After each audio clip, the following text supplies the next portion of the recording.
Bonjour, j'espère que vous allez bien. Aujourd'hui, on va voir la dernière partie de l'onduleur triphasé avec Arduino. Dans un premier temps, on va décrire l'architecture et la stratégie de la commande. Ensuite, on va donner quelques commentaires sur le code. Puis, on termine avec les tests de la commande. Pour un onduleur de n phases, il est constitué de n bras. C'est, par exemple, on a un onduleur triphasé, on dispose de 3 bras. Quadriphase, on dispose de 4 bras. Hexaphase, 6 bras, etc. Donc, les bras sont parallèles. On va généraliser la stratégie de la commande symétrique. On va reprendre le cas d'un onduleur triphasé. Il est constitué de 3 bras. C'est le premier bras, la commande de T1 et T2. Donc on voit ici, lorsque le transistor T1 est actif, le T2 il est désactivé. Ensuite ici, on a le T2, T4, T3, T5, T6. Autrement dit, on aura besoin de 6 séquences pour une période. Et également, on aura besoin de 6 transistors, 2 transistors par bras. Donc ça, c'est les états de T1 et T2 sont complémentaires, c'est-à-dire lorsque T1 égale à 1 logique. Donc le T2 égale à 0, etc. Voilà, on va prendre le cas n égale à 4. Donc on va faire la même chose. Donc pour n égale à 4, on doit avoir un décalage par phase de 45 degrés qui correspond à 360 divisé par 8. Donc chaque période elle est constituée de 8 séquences. Du coup, pour passer du bras 1 au bras 2, donc on va faire un déphasage de 45 degrés.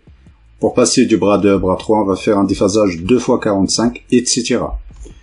Voilà, donc là, on va passer au cas pour n égale à 5, la même chose, on aura besoin de 10 séquences par cycle. On aura un déphasage de 360 divisé par 10, qui correspond à 36 degrés.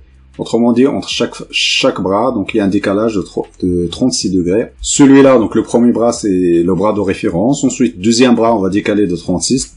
Troisième bras, on va décaler de 36 fois 2. Quatrième bras, on va décaler de 36 fois 3, etc. Concernant la stratégie de l'implémentation de la commande, du moment où vous avez ces états de transistor T1 et T2, vous pouvez faire la prolongation soit de ce côté-là ou bien de ce côté-là. Ensuite, vous extrayez les 10 états pour les transistors. Donc, on va prendre par exemple T1 ici, ce tableau-là. Ensuite, il suffit de tracer le tableau de vérité des transistors T1 jusqu'à T10 et implémenter manuellement la commande. Je vous invite à consulter les vidéos précédentes pour savoir comment passer de ces états à un tableau de vérité de la commande. En revanche, nous, donc on va pas faire cette stratégie-là. Notre stratégie, on va faire un algorithme générique qui va nous permettre de générer automatiquement les états, par exemple, de T1 jusqu'à T10. Ensuite, il suffit de spécifier le nombre de phases. Donc on va avoir un paramètre qui va spécifier le nombre de phases. Ensuite, la commande va générer les états des transistors de T1 jusqu'à T10. Donc là, on fait ça c'est le premier bras, celui-là le deuxième bras, troisième bras. On fait les états du deuxième bras, on fait sur le premier bras décalé d'une itération des états des transistors T1 et T2. C'est-à-dire si on prend les états de T1 et T2, on va décaler d'une itération, on va tomber sur le deuxième bras. Si on décale 2 fois, on va tomber sur le troisième bras. Si on décale 4 fois, etc. C'est-à-dire, à partir des états de T1 et T2, on peut extraire T3, T4, T5, T6, T7, T8, T9, T10, etc. Donc ça, c'est très important. Donc là, on va prendre le cas d'un onduleur triphasé. Donc on a le T1 et T2. Donc là, on va faire, donc la séquence de T1 et T2, en fait, c'est circulaire. C'est-à-dire pour chaque itération, donc on va faire un décalage des états de T1. C'est-à-dire le T1, ça va se trouver ici. Ensuite, on va obtenir le T1 ici. Ensuite, T2, T2, T2, T1, T1, etc. Ensuite, il suffit de décaler les états de T1, T2. Donc, on va retrouver le deuxième bras. Ensuite, on va décaler 2 fois. On va retrouver le troisième bras. Ensuite, ça, les états de T1 et T2, ce sont des tableaux qui sont circulaires. Pour chaque itération, on va décaler à droite. Soit on va décaler à droite l'ensemble, soit on va décaler à gauche. Autrement dit, pour obtenir les états de T1, de T3, T4, donc on va décaler d'une itération, les états de T1 et T2. Si on va obtenir les états de T5, T6, on va décaler d'une itération, les états de T1 et T2. Notre commande est s'accodée sur 32 bits. Autrement dit, on va pouvoir utiliser 15 phases au maximal, qui correspond à 30 transistors. On dispose de 2 configurations. Soit on utilise un microcontrôleur sur 8 bits, qui est le cas de Arduino Mega, Nano, Uno. Du coup, on va utiliser 4 ports. Donc la commande sera transmise via 4 ports, soit le port A, le port B, le port C ou bien le port D. Sinon, si on utilise des microcontrôleurs de type 32 bits, comme le Arduino Duo dans ce cas-là, donc il suffit d'utiliser un registre sur 32 bits. Donc là, celui-là c'est l'USB, celui-là c'est le NES-B. Concernant les paramètres du programme, on dispose de 2 paramètres. Donc il y a le paramètre qui est le T0 en fonction de... Le T0, ça va définir la fréquence de l'onduleur en fonction d'un nombre de phases. Ensuite, ici, on va définir le nombre de phases. Donc ça, c'est le paramètre le plus important, c'est le nombre de phases, qui doit être comprise entre le 2 et le 15. Ensuite, donc le n, c'est le nombre de séquences. Ce paramètre sera généré automatiquement par le programme. Ça, il ne faut pas toucher à ça. Donc ça, ce sont les paramètres internes du programme. Voilà, donc ça, c'est le pinout. Donc en fonction de votre commande, là, on va utiliser, donc là, pour la carte Arduino, donc là, j'utilise le port A pour faire mes tests. En revanche, si vous avez une commande ce qui dépasse les 8 bits, donc là, vous pouvez activer le port B, le port C, le port D, etc. Par contre, il faut être sûr de la présence physique du port dans la carte. Donc là, notre programme, il est constitué de deux fonctions principales, et à la fonction de la synthèse de la commande, cette fonction, on va lui donner le tableau qui va contenir les séquences de la commande. Ensuite, ici, le n commande, ce sont des paramètres qui sont fixes. Donc ce tableau-là, il va contenir la séquence. Ensuite, ici, on va lui donner le nombre de phases. Ensuite, le n, c'est le nombre de séquences. Autrement dit, le nombre de séquences qu'on va utiliser dans le tableau. En revanche, la taille du tableau, c'est beaucoup plus important. Donc, la taille du tableau, c'est 35. En revanche, on ne va pas utiliser le 35. Au maximal, on va utiliser 15 x 2, qui est le 30 échantillons. Donc, 30 séquences. Donc, cette fonction, il sera appel uniquement de la partie setup. Donc, c'est elle qui va générer les séquences. Ensuite, dans la partie loop, donc la boucle principale, on va juste faire appel à notre fonction qui s'appelle setCommand. On va lui donner le tableau de la commande. Cette fonction, elle va juste transmettre les éléments de la séquence au port, donc soit avec le port A, le port B ou le port C. Donc là, on va voir dans la fonction setCommand. Donc là, la fonction setCommand, donc on va lui donner le pointeur, c'est juste le nom du tableau. Ensuite, le nombre de séquences. Ensuite, ici, par exemple, si on prend un handler avec n inférieur ou égal à 4, du coup, on va juste utiliser le port A. Donc, le port A, on va lui donner la commande. Donc, pour chaque itération, on va transmettre une valeur du tableau. Lorsqu'on atteint le n-1, donc là, on va reboucler. Donc, on va envoyer une séquence en boucle. Donc là, vous avez le port A, le port B, le port C ou le port D. Donc, le port A va contenir le LSB. Donc, on va juste faire, donc on va prendre la séquence. Donc, ce tableau-là sera sur de type unsigned long. C'est 32 bits. Donc, on va faire le ou logique. Donc, on va prendre le FF. Donc, c'est-à-dire les premiers 8 bits du tableau. C'est par exemple, on va prendre le port B. Donc, on va faire un décalage de 8 bits. C'est-à-dire, on va prendre le tableau, la valeur du tableau. Ensuite, on va faire un décalage de 8 bits. Du coup, on va retrouver ces valeurs-là. C'est-à-dire de 8 jusqu'à 16-1. Donc là, ces deux-là, ça va se retrouver ici. Donc, la même chose. Ensuite, on va faire le ou logique. Donc la même chose, si on va retrouver de 16 jusqu'à 24-1, on va faire un décalage du 16 bits, c'est-à-dire ces deux-là, ces valeurs-là, ça va se retrouver ici, etc. Donc là, vous pouvez activer soit le port A, le port B, le port C, le port D, donc pour transmettre votre commande.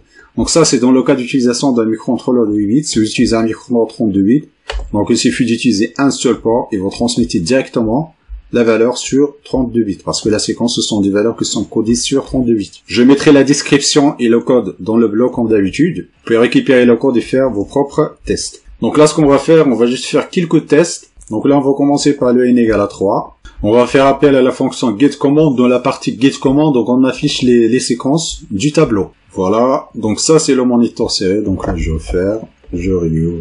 Voilà ici, donc ça c'est nos registres. Ce sont des registres sur 32 bits. Et ça, ce sont les valeurs binaires. Donc là, ça c'est la première valeur pour le T1. Pour n égale à 3, on va avoir 6 transistors. Donc on a le 1, 2, 3, 4, 5, 6. Voilà, donc 6 transistors là qui sont actifs. Donc on a le premier transistor, on a le 1, 1, 1. Ensuite, on a 0, 0, 3, 0, 3, 1. Deuxième transistor, on a 3, 0, 3, 1. Comme vous voyez ici, ils sont complémentaires, le T1 et le T2. Donc on a 1, 1, 1 ici. Ensuite, on a 0, 0, 1, 1. Donc la même chose ici, donc le T3 et T4, donc on a juste pris la première séquence, en fait on a fait un shift, un décalage. Du coup, donc là, on a le 1, 1 ici, 3, 0, 1. Ici, qu'on voit ici, donc on a le 1 ici, on se trouve 0, 0. Ensuite on a 3, 1 ici, 0. Etc. Donc là, on a une séquence ici de 6, donc on a 6 x 6. Par contre ici, donc ces bits là, ce sont à 0, donc on va pas utiliser ces bits là lorsqu'on va faire le transfert. On va faire le transfert du 8 bits au port A. Par contre, lorsqu'on va faire le câblage, on va juste câbler les 6 de ces premiers 8. Voilà, ensuite on va faire le test, on va faire la même chose, donc on va augmenter le nombre de phases. Donc là on va mettre par exemple n égale à 4. On va prendre n égale à 6, en phase, en ondealer hexaphase. Donc là on va voir les séquences du tableau. Donc là on a 6, du coup on va avoir 12 séquences. Tout à l'heure nous avons 6 séquences. Donc là on va avoir 12 séquences. Voilà, donc on a ici nos séquences, on a 1, 2, 3, 4, 5, 6, 7, 8, 9, 10, 11, 12. Donc ça, ce sont les 12 bits qu'on va utiliser. Donc le 12, donc on peut partager en deux ports. Donc il y a le port A qui va contenir les premiers 8 bits. Ensuite, le deuxième port qui va contenir 4 bits. Donc là, donc ce commande sera effectué sur deux ports. Donc le LSB c'est le port A. Ensuite, les 4 derniers bits, le MSB c'est le port B. Voilà ici, donc la même chose. Donc ici on a le T1, on va avoir 6 états 1. Ensuite, on a C0. Donc, le T2, on va avoir C0, C1. Ensuite, on va faire un décalage. Donc, on a 5. On a 5 1. Donc, le dernier 1, ça se trouve ici. Donc, la même chose ici. Ensuite, ici, on a le complémentaire. On a ici 0, 0. On a 1, 0, 0. Etc. On a un ondealer hexaphase. Voilà. Ensuite, on va pousser. On va aller jusqu'à la valeur maximale. On va mettre 15. Donc, on va mettre, par exemple, 10. On va commencer par 10. Donc là, on va avoir une commande de 10 phases. 10 phases, donc ça fait 20 transistors. Autrement dit, on va avoir 3 ports. Le port A 8 bits, le port B 8 bits. Ensuite, le dernier port, c'est 4 bits. Voilà, donc là, on va afficher la commande. Donc ça, c'est la fonction get, c'est la fonction génératrice de la commande. Donc c'est elle va nous générer les 20 états des transistors. Ensuite, la fonction set commande, elle va juste envoyer la première itération, on va envoyer ça. La deuxième itération, il va envoyer cette séquence. Troisième itération, cette séquence, etc. Ensuite, il va distribuer la commande soit sur un port ou bien plusieurs ports en fonction de nombre de phases. Donc là, ici, on a 20. Donc là, qu'on voit ici, donc on va avoir 20 états ici. Voilà. Donc de T1 jusqu'à T19. Ensuite, toujours. Donc on a le T1, on a ici, on va avoir 10 1. Ensuite, on va avoir 10, 0. Donc, la même chose ici, on a 10, 0, 10, 1, etc. Donc, ça, c'est la commande du 20 transistors. Ici, donc, on a le nombre de séquences égal à 20. Voilà, donc, le nombre maximal, c'est 15. Donc, il ne faut pas dépasser le 15, sinon, vous aurez 0 partout. Donc, là, ça, on va mettre 15. Donc, ça, c'est la valeur maximale parce qu'on utilise du registre sur 32 bits. Du coup, le nombre de phases, donc, il est limité à 15. Du coup, donc là, on va obtenir 15 fois 2, ça fait 30. Donc là, on va obtenir 32 bits. Donc on a 32 moins 2. Donc c'est ça. Donc là, on va avoir 15 1, ensuite 15 0, etc. Donc là, le nombre de séquences, c'est 30. Voilà, donc ça, c'est la fonction génératrice. Ensuite, ce qu'on va faire les tests. Donc on va commencer par exemple le n égale à 2. Le n égale à 2, c'est le plus rapide, c'est le plus simple à faire. Donc on a juste deux états. Voilà, donc là, on va compiler notre programme. Donc la fonction, on lui donne le tableau qu'on vient de générer et le nombre de séquences. Après, elle va envoyer séquence par séquence la commande. Voilà, donc là, on va afficher l'oscilloscope numérique. Voilà, donc là, on est en monophasé. Donc on va avoir deux états, T1 et T2, T3 et T4, ils sont complémentaires. Donc là, on a une fréquence maximale de 128 kHz. Donc c'est le plus rapide. Ensuite, on va augmenter le nombre de phases. Donc là, on va mettre 3 phases. Voilà, on est à 42 kHz à peu près. Donc là, les transistors sont complémentaires. Donc ça, c'est la commande symétrique. Donc le T1 et T2 sont complémentaires. Pour chaque bras, le T1 et T2 sont complémentaires. Après, entre les bras, il y a un déphasage donc là, ici, on a 60 degrés. Ce que je vous conseille de faire lorsque vous générez la commande, il faut toujours faire des tests. Donc, il faut vérifier avec un oscilloscope. Donc là, je ne peux pas voir les 6 phases en même temps. Donc, c'est toujours mieux d'observer les 6 phases en même temps pour voir le décalage de 60 degrés entre les phases et être sûr des états de transistor T1, T2, T3 jusqu'à T6. Voilà, donc là, on est pas mal, on est à 42 kHz. Donc là, on va mettre n égale à 6. Donc, on va passer à hexaphase. Voilà, on va mettre 6 ici. Donc, c'est automatique lorsque le nombre de phases augmente, le nombre de séquences augmente. Du coup, la fréquence maximale du menu. Donc on a n égale à 6, du coup on va obtenir 2 séquences par période. Voilà, donc là on est passé à 21 kHz, tout à l'heure nous avons eu 40 et quelques. Donc là on est à 21. Donc là ensuite on va faire le test avec 15 phases. Donc ça c'est le valeur maximale. Donc là on va obtenir la fréquence minimale qu'on peut avoir. Donc là, c'est normal. Donc on va baisser, la fréquence sera baissée. Donc c'est pas mal. Donc 15 phases, on a quand même 8 kHz. Donc ça c'est pas mal. Pour 2 phases, on a 112 kHz. Pour n égale à 15, on a à peu près 8,6 kHz. Voilà, donc ça c'est la commande générique, symétrique. Voilà, donc là on peut observer les états des transistors. Donc là, on peut observer les états des séquences. Donc ça, c'est toutes les séquences. Donc on va avoir 30 séquences. Ensuite, on va voir du T1 jusqu'à T29. Voilà, je mettrai un lien dans la description. N'hésitez pas de mettre des commentaires. Je remercie également toutes les personnes qui contribuent à la chaîne par des commentaires, par des j'aime. Également qui répondent au sondage, parce que c'est très important pour moi. Pour définir la direction de la chaîne. Je vous remercie de votre attention et à la prochaine vidéo.